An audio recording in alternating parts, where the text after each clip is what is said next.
In the movie Terminator 2, the shape-shifting T-1000 robot morphs into a liquid state to squeeze through tight spaces or to repair itself when harmed. Now, a phase-changing material built from wax and foam and capable of switching between hard and soft states could allow even low-cost robots to perform the same feat.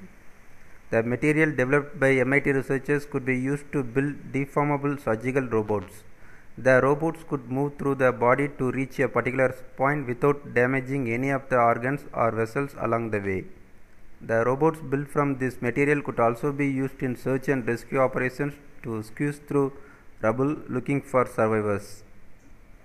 Traditionally, when we think about robots, we think about rigid pieces that are linked together, things like C-3PO, things like WALL-E. And what we're trying to do is build robots that emulate biological systems. So they have soft components, they're very deformable, they can squeeze through small spaces, and they can interact safely with people. And so what we're trying to do is to go away from that a little bit. We wanted to develop tunable stiffness structures and materials. And the idea is that the robot should be soft in situations where we want to conform to the environment or squeeze through tight spaces, but we also would need it to be rigid when we need to apply loads on the environment so that we can adequately push against objects and that sort of thing. So what we were looking for was a material that could shift between soft and hard states. So what you're looking at here is a soft scaffold of foam that's been coated in wax, and when the wax is heated, you get the soft structure, and when the wax is resolidifies, it regains its rigidity.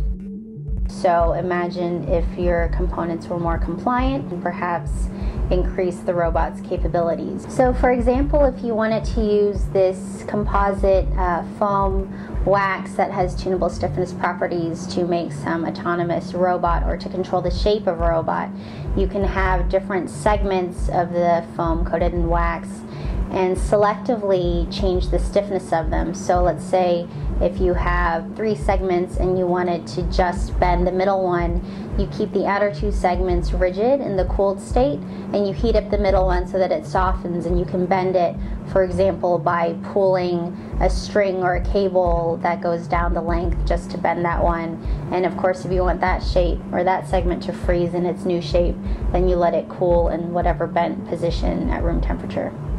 I think that the structures you're seeing here are just the beginning of a whole new class of robotics. Again, imagine robots that have the same capabilities of biological systems. Mice, we all know we can't keep mice out of anything because they can squeeze through tiny cracks. This is something that could be useful for robots in search and rescue applications where you have to go through rubble. It could be useful in medical applications where you have to squeeze through small parts of the body. It could be useful in areas where robots have to interact safely with humans. There's a whole host of applications out there.